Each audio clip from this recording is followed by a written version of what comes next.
Vamos lá. Hoje a gente vai mergulhar num tema fascinante e, para ser sincero, bem polêmico: as leis cíveis do livro de Êxodo, lá nos capítulos 21 a 23. E olha, é preciso admitir de cara, a primeira leitura dessas leis pode ser um verdadeiro soco no estômago, né? São conceitos que soam muito estranhos, às vezes até cruéis para nós hoje em dia. Então, para começar, vamos encarar de frente justamente isso: as leis que nos deixam desconfortáveis. A gente precisa entender o porquê desse choque que esses códigos antigos provocam. Primeiro de tudo, a gente precisa se transportar para aquela época. O povo hebreu tinha acabado de sair da escravidão e a cultura deles, bom, era a cultura daquele tempo. Coisas como escravidão sendo vista como um tipo de contrato de trabalho, vingança por disputas pequenas, poligamia, tudo isso era comum, fazia parte do cenário do mundo antigo. Tá, então como é que a gente faz para entender tudo isso sem simplesmente julgar com a nossa mentalidade de hoje? O ponto-chave, a virada de chave mesmo, é entender o contexto original. E para isso, existe uma ferramenta chamada exegese. A exegese basicamente é esse esforço de mergulhar na cultura daquele povo, sabe? Tentar entender o que aquele texto significava para eles, na época em que foi escrito, antes de a gente tentar aplicar qualquer coisa para os nossos dias. É como calçar as sandálias deles por um momento. E aqui tem uma metáfora que eu acho incrível e que ajuda a gente a entender a lógica por trás de tudo. A ideia é que Deus encontrou esse povo como se fossem pedras brutas, sabe? Um povo marcado, degradado por séculos de escravidão.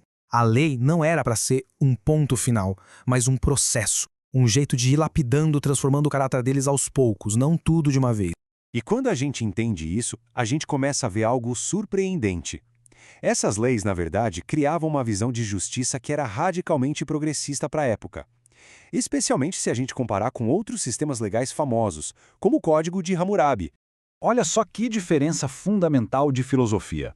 De um lado, o Código de Hammurabi, com um foco muito grande na punição física, brutal. Roubou, a pena podia ser a morte. Já na lei mosaica, o foco muda completamente. A prioridade era a restituição financeira. Era consertar o estrago e restaurar a comunidade, os relacionamentos.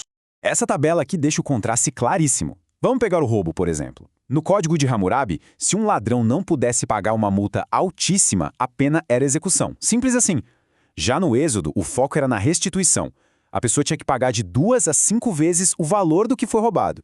E se não pudesse? Era vendida como serva por um tempo para quitar a dívida, mas não era executada.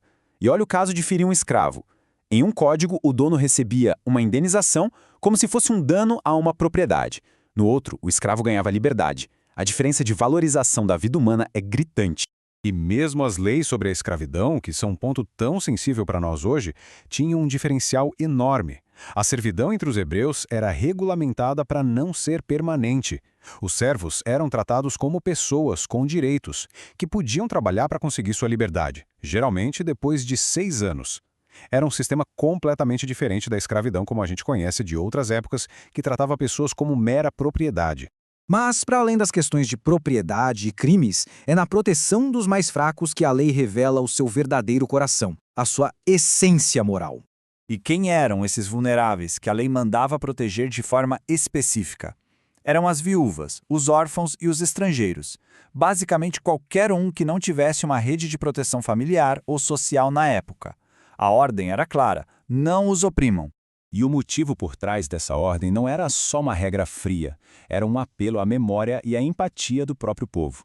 Eles eram constantemente lembrados: pois vocês conhecem o coração do forasteiro, já que foram forasteiros na terra do Egito. Era como dizer: lembrem-se de como foi sofrido para vocês, não façam o mesmo com os outros.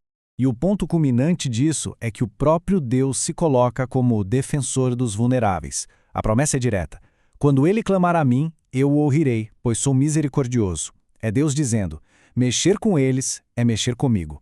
Então a gente começa a perceber que o ponto central aqui é que essas leis civis não eram o objetivo final. Elas eram, na verdade, um degrau, um passo importante numa jornada em direção a um chamado moral muito mais elevado. Dá para pensar nisso como uma escada, uma progressão. O primeiro degrau é a justiça humana. Regras claras, restituição, uma base para a sociedade funcionar. O segundo degrau é a justiça divina. Ir além das regras e proteger ativamente os vulneráveis, valorizar a vida. Mas o topo da escada, o padrão final, é o amor e a misericórdia. É o ideal de pagar o mal com o bem. Então, embora a justiça humana seja o alicerce, o padrão definitivo, o alvo, é sempre o amor e a misericórdia. E a gente vê uma linha direta disso com o que Jesus ensinou séculos depois. Essa base construída no Êxodo encontra seu pleno significado no Novo Testamento. E tudo isso nos traz a uma pergunta que continua super atual, né? Como é que a gente equilibra nos nossos próprios relacionamentos e na nossa sociedade a busca por justiça com a prática da misericórdia? Esse desafio de proteger os vulneráveis, ir além do olho por olho, é algo que essas leis antigas ainda nos jogam no colo hoje.